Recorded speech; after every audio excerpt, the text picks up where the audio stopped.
Hey guys, welcome to another episode of the Brokers Open Podcast. I'm Dr. Ben Spears, the Doctor of Flow. I am here, as usual, with Matt Vi, the big guy. How's it going, Matt? Doing absolutely fantastic. Excited about our guest. We've got a lot going on all the way around the real estate world. There's a lot of things happening. I always love it when things are moving and shaking, and there is a lot of moving and shaking going on right now. So yeah. You got that right. Guys, wherever you're listening to this, really quick, make sure you hit that follow, the subscribe button. Let's go ahead and bring on our guest. His name's John Mayfield. He's a real estate tech guy, and he's also the CEO of Global Real Estate School. How's it going, John? Hey, I'm doing great. Thank you so much. I'm excited, and it's an honor to be with you on your podcast. Yeah, I appreciate that so much. It would be the worst thing in the world if I didn't say thank you to Lori Robertson for getting us connected. She's just she's the best. She is absolutely the best. So thank you, Lori. She always gives us amazing guests, and John's not going to disappoint as always. So John, tell us a little bit, like I'm talking 10, 15 seconds. It could be a little bit longer about what you do, and then let us know, beyond that, man, how did you get started doing it? Okay, great. Well, I got my real estate license in 1978 at the age of 18. So now I know your listeners are trying to figure out how doing the math. Yeah, 63. So real estate's pretty much all I've known. I got my license at 78 when the market was really pretty good with 8 and 9% interest rates. And then they went to like 20% in the early 80s. And so I've really, real estate's all I've ever known. I did cram 4 years of college into 5, and that takes a little bit of time to sink in, did go on to get my master's degree a number of years later when I was in my 50s. But so I've been in real estate. My mother was in real estate, and it's all I know, and I love it. And I think it's a great career. Yeah, I love it. And I'm gonna use that crammed 4 years into 5. I feel like I crammed like 6 years into 12. A true story. I put college algebra off to my last semester, and that was back in the days before we did not have YouTube where you could go look up a video. How do you do know that? It? And and my roommate was so intelligent, and math was his specialty, and he tried to explain things to me. But our final exam was a comprehensive exam, and I wrote an essay on why I needed a D- just so I could graduate in May. I got a C+ on the final exam. I like to write, but today I kind of enjoy math with my real estate school, and I wish I had paid better attention, because with all of the cool things you can do with Microsoft Excel and Chat GPT and so forth, that I should have paid better attention. But anyway, so here I am 45 years later, still in real estate. Yeah, that's awesome. And one thing that I know, and for all of you math lovers out there, shame on you. I'm just joking. Tune in. I promise. I promise. We'll shed some good light on math, before the end of it. Well, I know, one of the passions of Matt, for everyone who listens to the podcast, obviously, and it's been completely reiterated in, our discussion before the podcast even started, in a few phone calls, is that, we all have a passion for this industry. Oh, yeah. Right. And making sure that, the people who find their way into it, or it was just their path from the beginning, truly find their passion within it. Because there's so many different arms and tentacles, however you want to look at it, if it's a human or a monster in your eyes. Right. Some days it's both. Right. Both. Talk to us a little bit, John, about why you love real estate so much, and how you help people find their passion within the industry. Yeah, so that's a great question, and thank you for asking that. It's kind of interesting. I mentioned I got my license early on. My mother had a company, and I took over her company. Her mother had passed away, and she kind of lost interest in real estate, still wanted to be involved. But so I quickly kind of became the manager and took over her company. And I just really found something special in helping people discover uh, their dreams, whether it was from someone who gets a real estate license.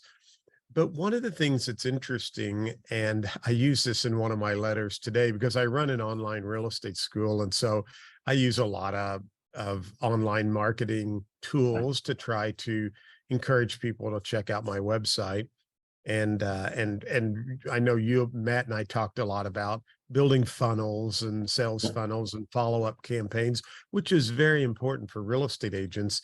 And so in one of my funnels, the second letter they get, I want them to know a little bit about me. And so I tell them about how I got into real estate. But the second letter they receive from me, if they download my free ebook, is I can't believe what Brenda said to me at my 5th year class reunion. That's the subject line heading. And the moral of that story is at my 5th year class reunion, I'm a real estate professional. I would go to Walmart, the grocery store. I always took my name badge off because I'm 20 years old. And it's like, I don't want anybody to know I'm in real estate, really. And I go to my 5th year reunion, and Brenda, one of my classmates, came up to me and said, "At least you have a career."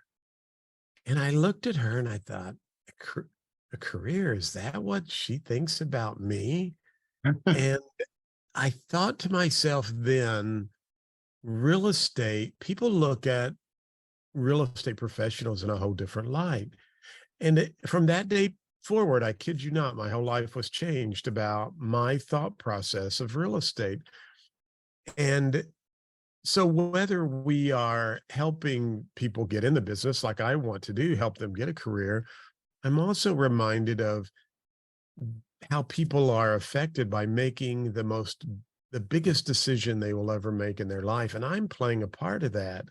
And so it's just kind of a win-win all around for me as a real estate professional and a broker, and now a real estate school owner, to see people's dreams come true who want to get a career in real estate. But more importantly, the agents who are watching us today, understanding that you have a fiduciary obligation to your client, and you're helping your client either purchase the biggest financial decision, one of the biggest ones of their life, or helping them sell one of their most prized, biggest financial possessions they have.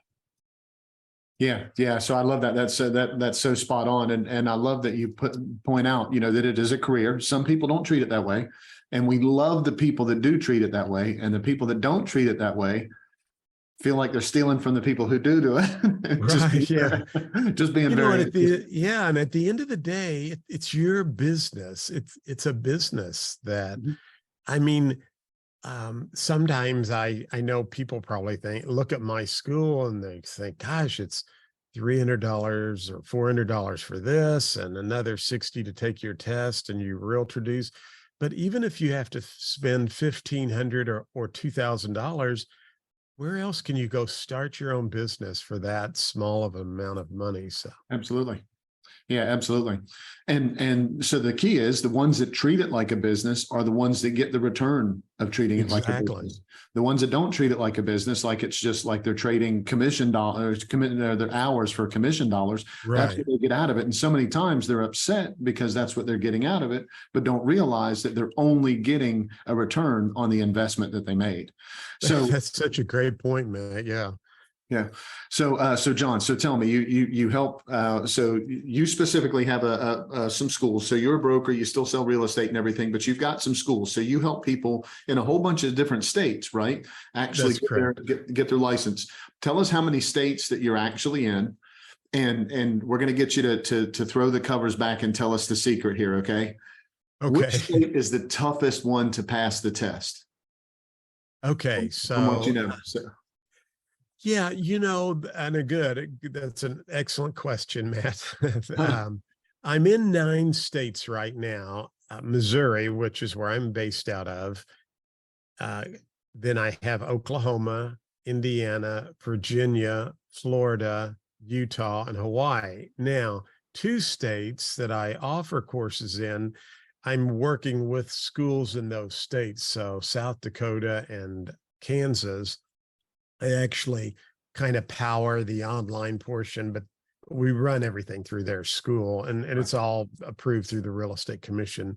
So I always want to be cautious because I never want to say I'm approved Right. in Kansas or South Dakota because my school's not approved, but my content is, and 2 other schools, we work together to offer that. But that, I think it's just a tough test all the way around. I've taken the test in Oklahoma, Indiana, Florida, as an instructor and school owner, I have to. Utah, Missouri, they all seem the same to me. That they're challenging exams, but if you study hard and you prepare and you work hard, you'll pass. And it really kind of gets back to what you were saying about that time invested. I have some students that just think their goal is, let me just listen to John, click my mouse. I'm not going to take any notes. I'll just want to get through the content and go take the test. And the exam will like chew them up and spit them right out on the street. I hate to use that terminology, but the students who really take the time, follow my instructions. I heard a student today, he goes, I didn't pass the test, but he said, John, you kept telling me through the whole course, because I have a lot of audio and video, don't procrastinate. Once you finish, get that test booked and go in. Yeah. And he said, I waited too long and I didn't review like I should have. And I forgot a lot of that material. And he said, I owe you an apology, but I'm going to go back and continue to study hard. So I don't know. I think every state's challenging, but if you follow my game plan and you study hard and you take good notes, you'll pass. Yeah. So okay. That was a political answer, wasn't it? So, No, it's okay. It's all right. Okay. So tell me this. If I take the course, okay, because you just mentioned a whole bunch of things, and I want to make sure that people are keeping this in context and it's really helping them get through what a lot of people worry about, which is the test. Some people worry about the class test, but everybody worries about the state test, right? So as if there's something magical if you don't pass the test, right? Right. The conversation, right? So let's say that I take the class. Is there one other thing that I could do that could really make a huge difference in upping the probability of me passing the state exam? Is there one other thing that I really need to do that if I forgot everything else, I took the class and I did that one other thing, what would that one other thing be? First of all, is there one? And then secondly, if there is one, what would that one thing be other than just study more, right? Well, so again, great question. I don't know if there is one other thing you can do if you've studied hard. I think the one item that I see a lot of students mess up on is they go into the exam and they second guess themselves. And so they will change an answer. And I don't know, Dr. Ben, you might have more knowledge on this, but there's something from what I've been told about information that's stored deep within your brain that first thought or that gut feeling or that overwhelming feeling is really trying to bring this information up to your mind to say, Right. You've studied this, you just can't remember it, but that's the answer. And so people will tell me all the time, oh, I changed 5 answers. And I tell them throughout the course, if you've studied hard, don't change your answers. So I think the biggest thing is read the question carefully, read it 2 or 3 times, because they design those questions to trip you up, and don't answer it on the first attempt. Read it a second time, read it a third time, make sure that you know what they're asking you. Don't change your answer if you've studied hard and that's your gut feeling. Unless you just realize, oh, I made a reading error. or I did a math error, skip the question, because chances are they'll answer it down the road on another question. And then the final thing I was going to mention with all of that was, oh gosh, that's why I just skip the question. It'll come back to me a little bit later when we, but you were talking about something, and I know we have a lot of salespeople who watch this podcast and that are already licensed. One of the biggest things that helped me go to the next level as a real estate person was when I was eligible to get my broker's license. I went back to school and got my broker's license. Not that I wanted to open my own office. I just wanted to have that. First of all, that gave me a lot of credibility with customers and clients that, oh, he has a broker's license. I was called a broker salesperson in Missouri. Each state has a different title. Yeah. But secondly, kind of going back through the terminology and the definitions, I thought, gosh, I'm using this in my business. And it helped me explain things to clients and consumers, which just made me look more professional and credible to the clients out there. So I just thought I'd throw that in. So good advice. Yeah, I love that. And, going back just a second, because, you may be asked this question a lot, and I'm a marketing guy. So I want you to have this answer. Okay. You're in 9 states. So whenever someone says, what's the toughest state to pass the test? Just say, any of the states that my school's not in. Yeah, there you go. That's a good. I like that. Feel free to use that at any time. Yeah. Okay, I will. Royalty free. Yeah, exactly. So, go ahead. Go ahead, please. Oh, well, I was just going to say, I think for your listeners and viewers how I had a real estate school years ago, and my wife and I, it's kind of a story I share, and I just want our listeners and people that are watching to know about it. So I got my license years ago, and in 2004, my wife and I bought a pick your own blueberry blackberry farm. It was a farm that I had listed and I couldn't sell it. And the owner kept telling me, if you buy this farm, John, the blueberries will pay for the farm. So my wife and I bought this farm. And in 2006, I sold my company because I was just burned out. It was 28 years. I went from being a salesperson, which is what I loved, to being a small real estate broker / selling broker or selling person, which I loved.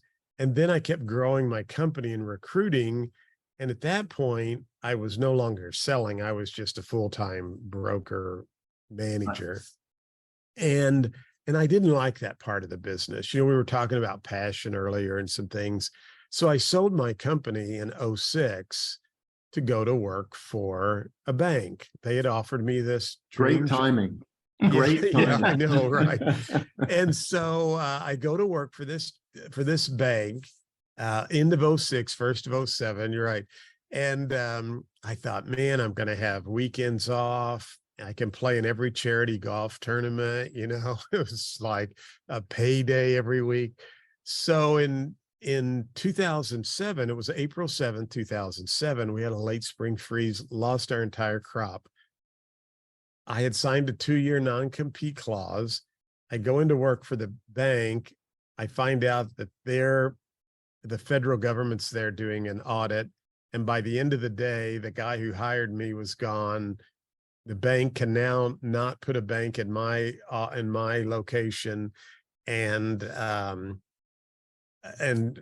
so now I'm unemployed, and we had this late spring freeze, so we lost our crop. So I'm $1 million in debt, and I have no job, no crop, and a 2-year non-compete. So I had a pity party for a short period of time. Nobody showed up. And I just thought, you know what? I got to get back in the game. Yep. And real estate was all I knew. So I got back in real estate and was a speaker, as Lori Robertson that you referred to earlier. And so I was speaking at a conference and met a gentleman from France. And he invited me to come to France to speak.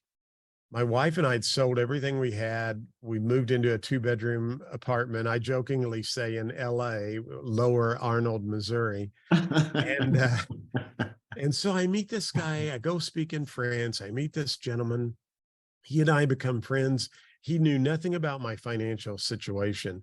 And he invited me to come, my wife and I, to come live in France. And so we packed up and moved to France, and I started selling real estate in the south of France.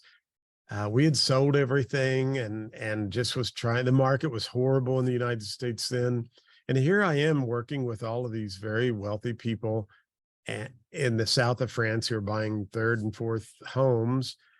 But I never gave up. And I'm only telling this story not to brag or anything like that, but I want our listeners to know that I just kept staying in there and plugging at it. And my wife really I was doing whatever I could to survive, which included helping people create online courses. And my wife said, you should put your real estate school online. I think you could do a really good job with that. And I said, no, I don't want to do that. And she said, I really think you should. So I was referring people to other schools, and they would never finish. And what I found out was they were just wanting people to just click their mouse and read a bunch of words. And I thought, Yeah. gosh, there's got to be something better than that. And so that's why I developed a program that has video and interactive audio and so forth. But I just want people that are watching and listening to know that, sometimes the road to get where you are going to, there's a lot of challenges and a lot of bumps, and don't get discouraged. A friend was telling me about Tom Brady. He saw it, I think, Grant Cardone's 10X session he had this past spring. And he said, gosh, I didn't know Tom was on California. I didn't know that was on California's football team, and then left there and went somewhere else. And, then was a 4th string quarterback. And, we think of Tom Brady as this quarterback that's won the Super Bowls. So I just want people to watch and know that don't get discouraged and stay in there, and you can do well in life. So I didn't mean to sidetrack us there, but it was just something I wanted to mention when you, because I love my school, but I wanted people to kind of know the backstory. I would have never ended up here had it not been for all these other trials and tribulations. So sounds like everything fell in place to me. Yeah. So, well, it has. And it's, I'm always wondering what the next chapter is, but so just keep going. Yeah, that's so awesome. I'm gonna say something about the test. You mentioned earlier about the state test. One of the things that I always told people with that is go ahead and go with your first answer. Go through the rest of the test. Mark it if you feel like you need to mark it. There's so many times that the question's going to be answered. You mentioned this. You said this exactly right. So many times that question, or at least part of it's going to be answered later, and you can come back. But do not change that unless you are positive you need to change it. That's exactly right. And if all else fails, answer C. Right. Now, yeah. And I tell them now you've got a plan. Don't deviate. That's right. With the plan, and hopefully you'll get through it. But I love what else you said about things falling in place. Right, all those tumblers had to fall in order for you to be doing something that you like to do, and it ended up you being able to help a lot of other people. So you don't just help with them getting licensed though, right? You also have some continuing ed classes, and you also have, do you have a broker's course as well? And do you have, the post licensing like most states require and everything? Do you? Yeah, I offer pretty much all of that, and continuing education, post licensing. One of the things I'm working on now is just kind of like a quick 14-day challenge for my agents, where after they pass the exam, they can come back, and for 14 days, every day they will get a short 3-minute video from me saying, here's what I think you ought to work on today. Nice. And really just want them to, and it's free for my students. I'm not charging for it. They have to be a global real estate school student, but really just to try to give them some directions. And then if they need more coaching or help, then I can point them to people like you and others who can assist them, to take them further in their career. Because I think that's so important, is to have support.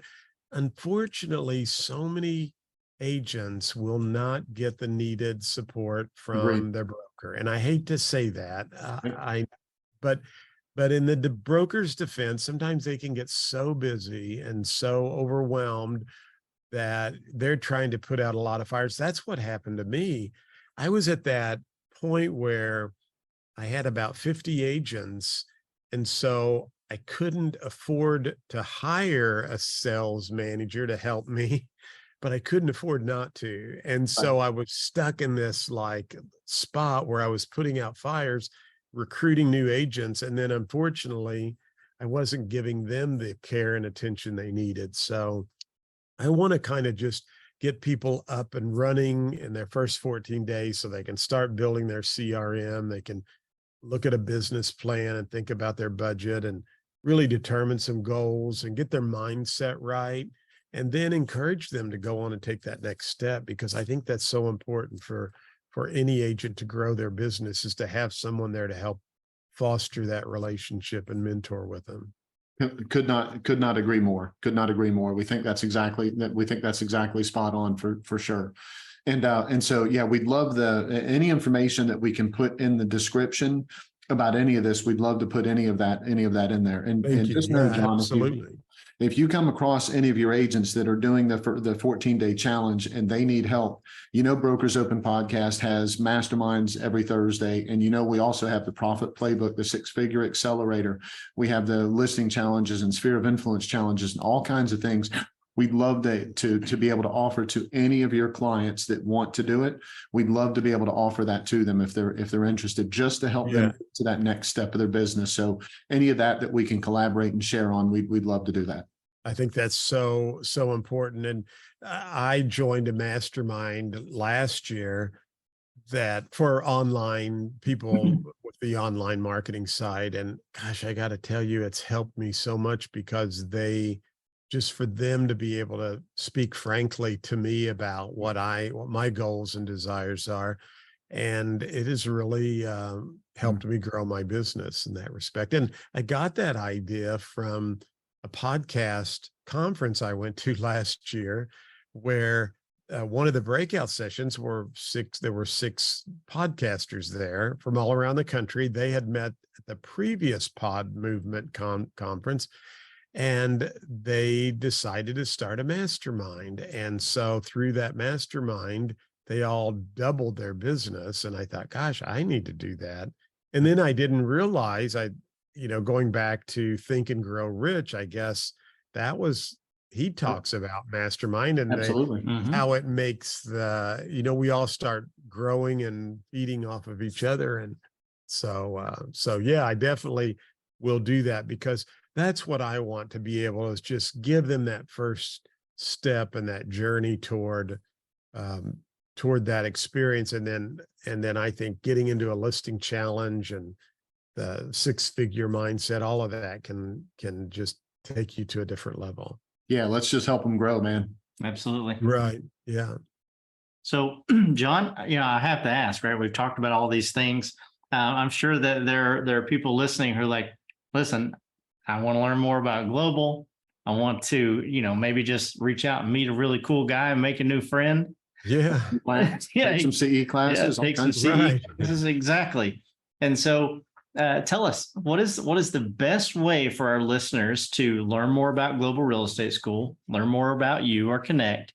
And whatever you say, of course, listeners, I'm going to put that in the description to make it easy to click below. Yeah.